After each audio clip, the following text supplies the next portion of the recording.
Salut à tous et à toutes, bienvenue dans le Pen and Game. Alors, aujourd'hui, on change du jeu de société, pour une fois. On va parler d'autres univers geeks, on va parler de cinéma. Je suis Charles d'Artagnan.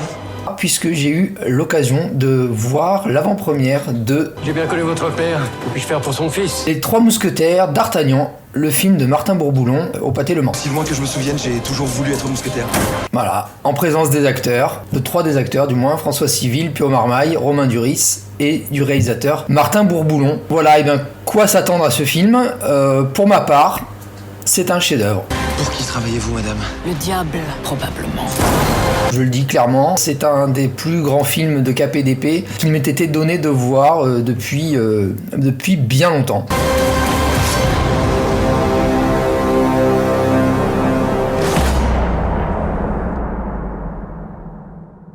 Dimitri Rassam et Jérôme Sédou sont derrière la production de ce Trois Mousquetaires d'Artagnan, dont il y aura un deuxième opus le 13 décembre 2023, donc dans moins de 8-9 mois, enfin dans 8-9 mois. Le film a été entièrement tourné en France pour un budget total de 60 millions d'euros, une somme colossale par rapport aux productions françaises. Donc le diptyque, par contre, c'est 60 millions d'euros pour l'ensemble des deux films. Donc c'est, si je dis pas de bêtises, ça sera donc 32 et 32 millions d'euros. Et le résultat se voit parfaitement à l'écran. C'est vraiment magnifique. Ils ont fait toute une reconstitution complètement incroyable du Paris de l'époque. Que ce soit les us et coutumes des gens, on voit des gens qui travaillent dans la rue, on voit des taverniers, on voit des paysans, enfin c'est vraiment superbe. L'univers est très sombre dans son déroulé, malgré le fait qu'il y ait quelques passages comiques. Voici donc les diables que je dois gronder. Excusez-moi. Vous croyez que cela va suffire? On ne se fait pas justice soi-même. C'était un peu plus ras celui-là, je l'embrancherais bien. Un droit qui m'appartient à moi. Et à moi seul. Qui est cet enfant? D'Artagnan, votre majesté. 3 duels aux 3 heures avec 3 mousquetaires.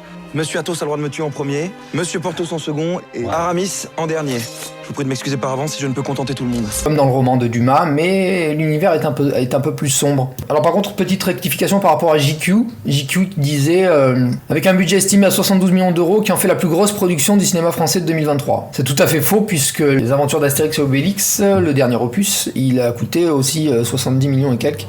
Et là, c'est qu'un seul film, alors que là, ça sera les deux films qui ont coûté 60 millions en tout. Donc, petite erreur de JQ. C'est dommage, parce que Guilain Kennel, JQ, c'est un peu mon c'est un peu mon magazine quelque part. Mon magazine chéri, et puis bon, ils se sont trompés, ils ont fait une erreur. Le film est né de l'envie du producteur Dimitri Rassam en 2019, avant le coup de frein du Covid, et il voulait chercher un sujet pour redynamiser le grand écran. Le jeune cadra est passionné, fils, neveu et cousin du producteur emblématique Jean-Pierre et Paul Rassam, de Claude Berry, de Thomas Langman. Et dans le hall de sa société Chapter 2, comme nous dit le JDD, on est accueilli par une immense affiche des Trois Mousquetaires d'Henri Diamant-Berger. Donc Henri Diamant-Berger, il faut savoir que c'est un réalisateur français qui a sorti en 1926 une version muet, cinéma muet, de 12 épisodes de 60 minutes, et puis en 1933, il a réalisé avec les acteurs du film une version sonore. Voilà. Et c'est à ce moment-là aussi, donc c'est dans les années 50, après qu'on a eu le film de Bernard Borderie, qui est franco-italien, et qu'on connaît bien, enfin on va pas tous les citer, puisqu'il y en a beaucoup. Et dans celui-là, en tout cas, on sent vraiment la démesure du projet. D'ailleurs, Dimitri Rassam nous le dit sur son Twitter, 9 mois de préparation, 100% tourné en France, 15 km de tissu, 94% en décor naturel, 1500 cachets de cascadeurs, 13 000 nuitées, 25 000 repas, 150 jours de tournage, donc soit 8 mois de tournage, 10 000 contrats de travail, 600 chevaux et 2000 costumes, dont 800 fabriqués. Voilà, on retrouve un peu le clin d'œil qu'il y a dans la bande dessinée de Astérix, quand Goscinny explique que Cléopâtre a comptabilisé, a engrangé et a demandé tout ce travail avec l'encre de Chine, le machin, tout ce qui est rappelé. Et donc Dimitri Rassam fait un petit clin d'œil, je pense, à cet effet-là, ce côté bigger than life du projet. Le film en lui-même, alors je vais faire une partie sans spoiler du tout, donc ça raconte l'histoire de D'Artagnan, qui est un jeune gascon qui vient à Paris pour devenir mousquetaire, parce que aussi loin qu'il se souvienne dans sa vie, il a toujours voulu être mousquetaire. Et il va se lier d'amitié, d'abord violemment, Il va être violemment contraint de se battre avec 3 des mousquetaires, et ce faisant, ils vont se lier d'amitié, et donc, comme dans le roman de Alexandre Dumas père, on va suivre le quotidien de ces 3 amis, 4 avec D'Artagnan, jusqu'à ce que la politique de l'époque s'en mêle, et que, sous le prétexte d'une guerre de religion, ils se doivent d'aider le roi et la reine de France. Voilà. Donc ça, c'est le pitch. Le film est vraiment incroyable, mais vraiment. Il y a une retranscription, comme je disais, du Paris de l'époque qui est sublime. Ils ont bien pensé à ne pas mettre la casaque bleue et blanche qui, elle, est anachronique par rapport à la période à laquelle Alexandre Dumas l'a écrit. Et on est vraiment face à du cinéma populaire de l'époque du Pacte des Loups, de l'époque du Bossu de l'époque, de Bossu de Une Belle. On retrouve le souffle romanesque de Rocambole. Alors il prend quelques légèretés, enfin quelques facilités scénaristiques avec l'histoire. C'est Mathieu Delaporte et Alexandre de la Patelière, les scénaristes notamment du Prénom, qui sont en charge de ce scénario. Et même... ils font quand même, on va dire, une torsion, même en faisant torsion à l'histoire, ils font une belle infidèle. Enfin, en tout cas, ils font une traduction qui est une belle infidèle, puisque l'adaptation prend quelques libertés avec l'histoire réelle, mais sans jamais trahir ni l'œuvre, ni les idioties qu'ont pu rajouter les Américains, avec que ce soit Paul Anderson, avec... Milady en mode sorcière, surnaturelle et tout, ou d'autres personnages rajoutés, genre la personne qui tue Rochefort dans le film de Walt Disney. Enfin, non, là c'est vraiment, on est dans le pur esprit de Dumas, on est vraiment dans le film de KPDP, on est dans le récit populaire vrai, honnête, pur, droit. Et les acteurs sont tous incroyable, mais vraiment. Spécial dédicace, enfin spécial vraiment merci à Louis Garrel.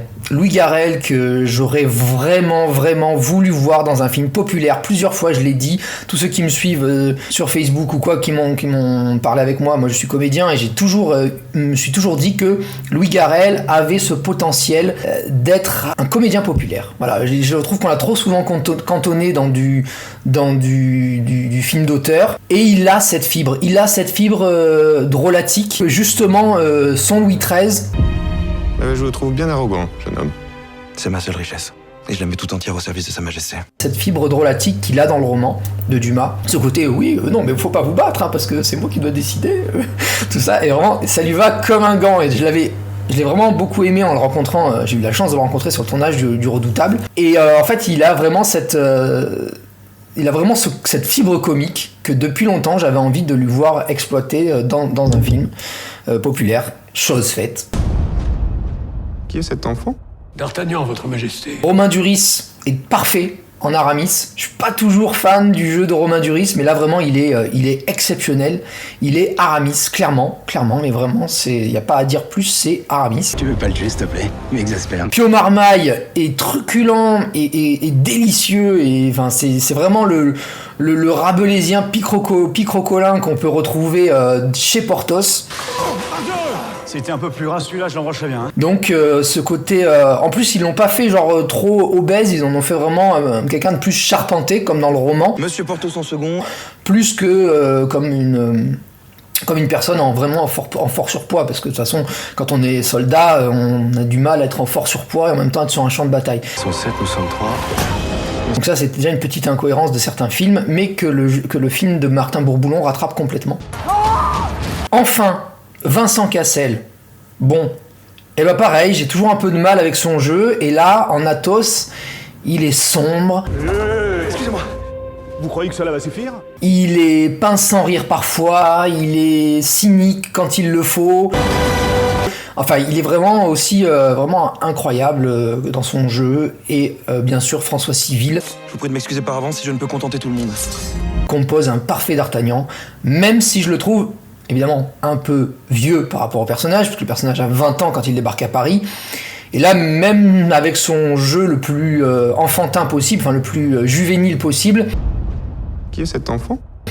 On voit bien qu'il a pas 20 ans, mais ça fonctionne. Ça fonctionne quand même. Et tous les autres rôles sont à tomber. Que ce soit Tréville, Retenez vos soldats, je retiendrai les miens. que ce soit les complotistes protestants, que ce soit la reine, que ce soit Marie de Médicis, que ce soit Richelieu, enfin, ils sont tous parfaitement trouvés. Eva Green, bien entendu. Milady, des difficultés. Morte et enterrée. Eva Green est incroyable en Milady de Winter. Elle est d'une froideur, on dirait un serpent. Elle a en même temps un côté un peu dragon, un certain surnaturel entre mi-chemin entre la sorcière et le diable. D'ailleurs, elle lui dit Pour qui travaillez-vous, madame? dit le diable probablement, Le diable, probablement. comme dans le roman. Ça ne fait pas d'erreur, c'est bien un passage du roman où elle dit ça. Enfin bref. Ce film, il m'a...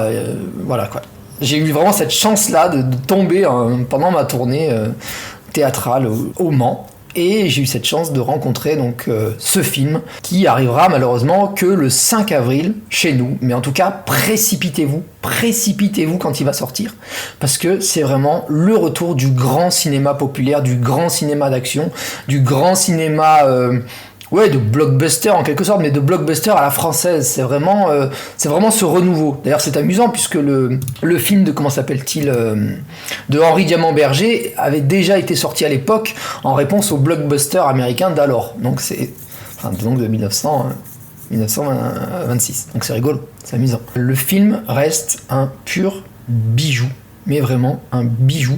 Je vous recommande 100 fois d'aller le voir, même d'aller en voir en avant-première si vous pouvez, quand il sortira en avant-première de façon plus massive, quoi, parce que là on va dire c'était vraiment une des premières, je crois qu'il y en a une à La Rochelle et une au Mans, quoi, enfin quelque chose comme ça, quoi, de très peu d'endroits, mais ce sont des endroits où le film a été tourné apparemment, donc c'était une manière de récompenser la région en donnant le privilège du film. Là je me suis un peu éloigné du coup du sujet du jeu de société, mais ça me paraissait important d'en parler, parce que de toute façon je vous ai dit que c'était les univers geeks ici, donc on parlerait aussi de cinéma. J'attendais le moment de m'attaquer au cinéma. C'est arrivé avec ce film. On peut raccrocher sur du jeu de société. Dites-moi en commentaire les jeux de société qui sont sur les mousquetaires, parce que moi c'est une période que j'adore. Et en tout cas, je vous souhaite une bonne soirée, une bonne journée. N'oubliez pas, l'univers est un univers de jeux, de vidéos, de passion. Alors, où que vous soyez, vivez et jouez.